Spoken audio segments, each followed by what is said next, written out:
No programa Ação Parlamentar de hoje, o deputado Carlos Antônio, do Partido Solidariedade. Ele que tem feito um trabalho frente à Comissão da Criança e Adolescente aqui na casa. Olá, deputado. Olá, prazer poder estar aqui. Deputado, são várias as ações que o senhor tem ministrado frente à comissão. Uma delas que o senhor já fez nos últimos 2 meses foi audiência em algumas cidades. O senhor esteve em Flores de Goiás, Buritinópolis. Como é que foi esse trabalho? Na verdade, nós estamos agora focando o público-alvo da Comissão da Criança e Adolescente, que é a própria criança e o próprio adolescente. Então, a comissão agora está fazendo um trabalho muito direto com eles, ministrando palestras. Lá em Flores de Goiás, por exemplo, nós tivemos falando com eles a respeito do combate ao abuso sexual. Nós precisamos evitar que eles facilitem a vida daquelas pessoas que têm uma tendência em cometer esse tipo de crime. Então, isso foi uma conversa muito boa, muito interessante, com uma resposta muito positiva deles. O que eu estou achando mais interessante é o interesse deles em aprender. Lá na cidade de Edéia, nós conversamos a respeito da obesidade infantil, que é uma preocupação nossa da Comissão da Criança e Adolescente, até porque a obesidade infantil ela tem consequências danosas, né, na vida daquela pessoa que, infelizmente, tenha esse tipo de problema. Então, nós fomos conversar com eles como evitar, como prevenir, e esse é um momento de prevenção, porque a idade deles permite que a gente faça esse tipo de trabalho. Então, a comissão está muito preocupada, está muito focada em ter esse contato direto com a criança e com o adolescente. Deputado, nesse detalhe que o senhor falou, na audiência em Edéia, o senhor focou essa aproximação da comissão, da criança e do adolescente. Como é que foi a receptividade entre eles? Excelente, assim, a resposta que eles têm dado, porque eu tinha uma preocupação muito grande, inclusive no nosso primeiro mandato, nós não focamos muito isso, nós buscamos outras ferramentas, como o Conselho Tutelar, de acesso a eles. Por quê? A gente tinha uma preocupação de que eles não nos recebessem bem, de que eles não tivessem esse interesse. Então, o que é que nós estamos fazendo agora? Essa aproximação, por quê? Porque notamos que existe uma receptividade por parte dele. Nós queremos mostrar ao adolescente, de maneira muito especial, que tem alguém que se preocupa com eles. Olha, tem uma comissão, tem um poder legislativo em Goiás, que é a Assembleia Legislativa, que tem uma preocupação direta, não só nessa questão danosa, que é a obesidade, que é o crime de abuso sexual, que é a questão da droga, mas também com o futuro deles. Então, nós queremos avançar nesse sentido de mostrar a eles que existe uma instituição chamada Assembleia Legislativa, através da Comissão da Criança e Adolescente, que se preocupa de como será o seu futuro. Deputado, esse assunto específico da obesidade infantil, o senhor teve respaldo frente à prefeitura também, os professores, para falar diretamente assim, e ter essa ajuda, né? Até mesmo na questão da merenda escolar?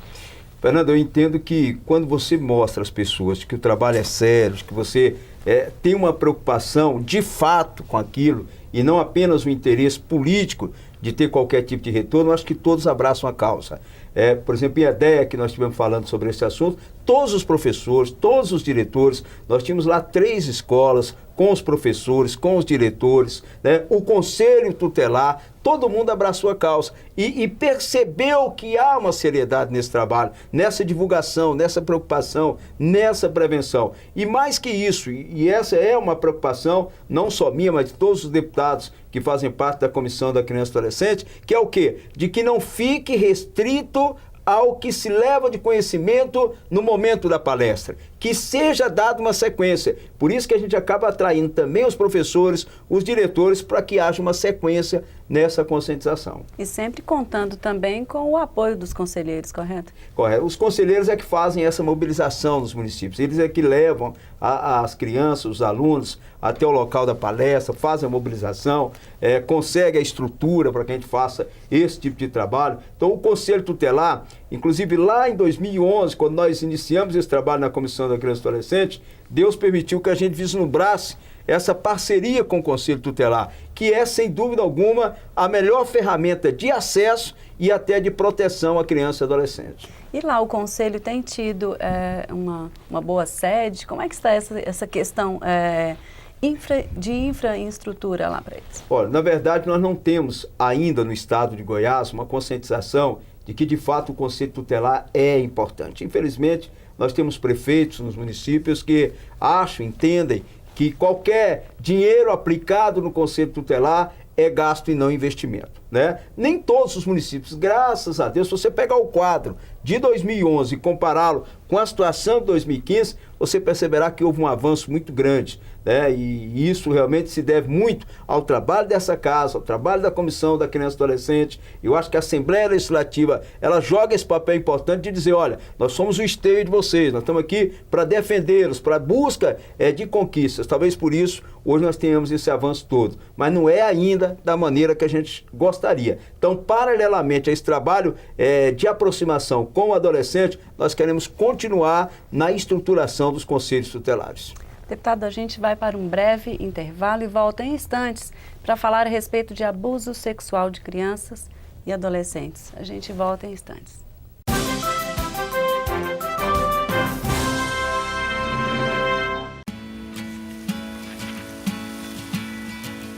Antes da virtualização, corria-se o risco de perder partes de um processo durante o manuseio e o transporte.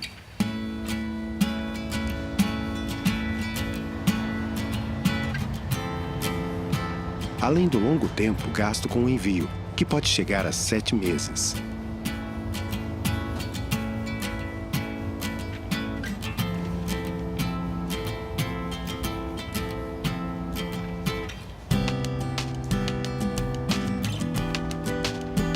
Agora os processos podem ser enviados eletronicamente em apenas alguns segundos, com total segurança.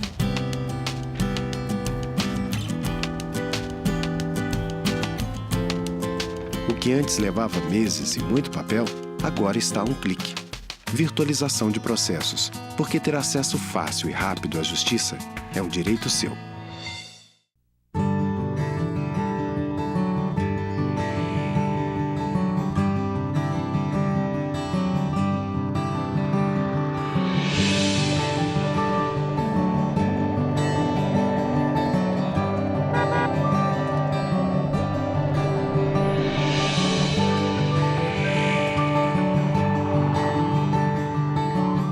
A generosidade no trânsito é um gesto contagiante capaz de criar uma grande corrente do bem.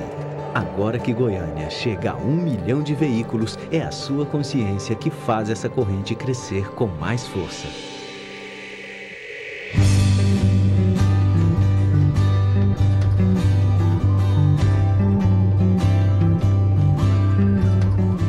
Um milhão de veículos, 1 milhão de amigos, 1 milhão de chances de fazer o bem. É o governo de Goiás promovendo a paz no trânsito através do Detran.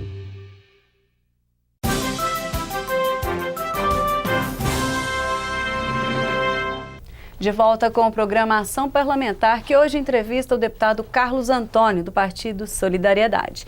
Deputado, agora vamos voltar a falar a respeito do assunto abuso sexual. O senhor falou, o senhor fez uma palestra em Flores de Goiás a respeito desse assunto. Como é que foi essa recepção desse assunto tão difícil de lidar lá com as crianças e adolescentes da região? E olha, e não foi por acaso que nós escolhemos Flores de Goiás. Até surgir esses casos, né, dos quilombolas, Flores de Goiás era tido como um dos municípios com maior incidência do número de crimes de abuso sexual contra menores. E nós fomos lá, para se ter uma ideia, só no ano de 2014, nós tivemos, se não me falha a memória, 21 casos, o que é um número assim, assustador, né? Então, por isso que houve interesse das escolas, houve interesse dos próprios adolescentes, dos professores, e lá nós estivemos ministrando essa palestra, e eu fiquei assim impressionado com o grau de interesse deles. Eles queriam aprender, queriam saber, queriam entender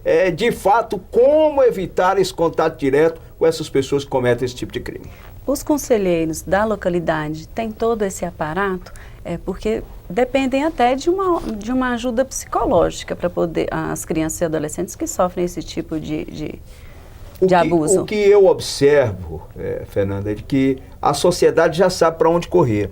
Já sabe que quando há um crime nessa natureza, deve-se procurar o Conselho Tutelar. E o Conselho Tutelar, em contrapartida, já sabe o encaminhamento que tem que dar, de que maneira conduzir o caso até a Polícia Civil. Então, eu acho que isso já está bem claro. Então, por isso que hoje, talvez, nós tenhamos muito mais casos do que num passado recente. Porque hoje as pessoas sabem para onde correr e sabem onde denunciar e onde se sentir muito mais segura na denúncia. Então, e a gente percebe, infelizmente, que a maioria dos casos acontece dentro de casa, o que é ainda mais lamentável. Pessoas mais próximas.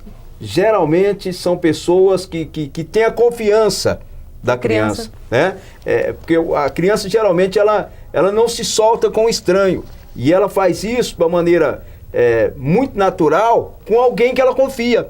E aí, quem são essas pessoas? Geralmente são as pessoas que estão morando ali, são irmãos, né? Muitas das vezes o padrasto, muitas das vezes o tio. E, infelizmente, é com a dor no coração que a gente fala isso.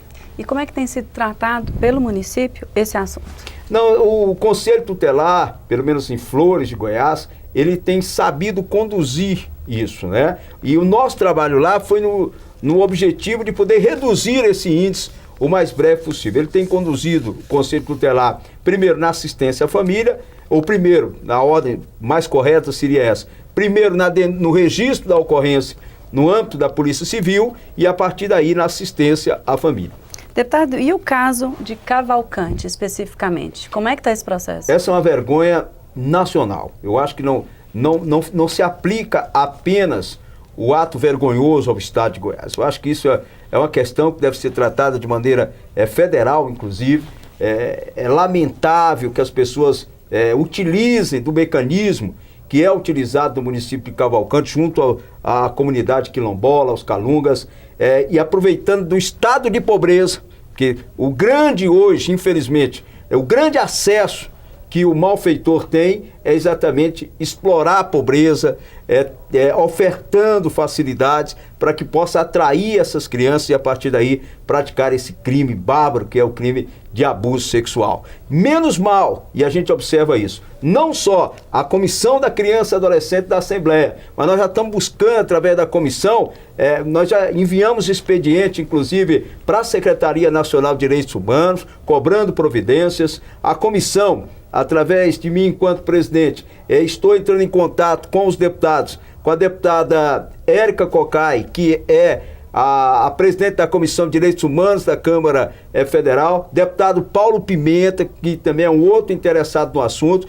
Para quê? Para que realmente, de fato, e já há um interesse por parte da Câmara Federal em instaurar uma CPI, já pediram, inclusive, a Secretaria Nacional que forme uma comissão, né, para acompanhar de perto as investigações. A Câmara Federal tem interesse de que esse caso seja investigado pela Polícia Federal, que eu acho que é o correto hoje, eu acho que é a melhor saída para que tenhamos o mais breve possível pessoas presas, porque é lamentável que pessoas que tenham cargos públicos, como é o caso de vereador em Cavalcante, que é um dos suspeitos, cometeram esse tipo de crime. Então eu acho que se a gente fizer essa mobilização, e como Cavalcante está no estado de Goiás, a Assembleia Legislativa, através da comissão, tem o dever, né, de correr atrás dessas instituições, Câmara Federal, Secretaria Nacional, para que de fato nós tenhamos esses casos investigados. Deputado, já foram registrados vários casos de estupro contra as meninas, né, as calungas.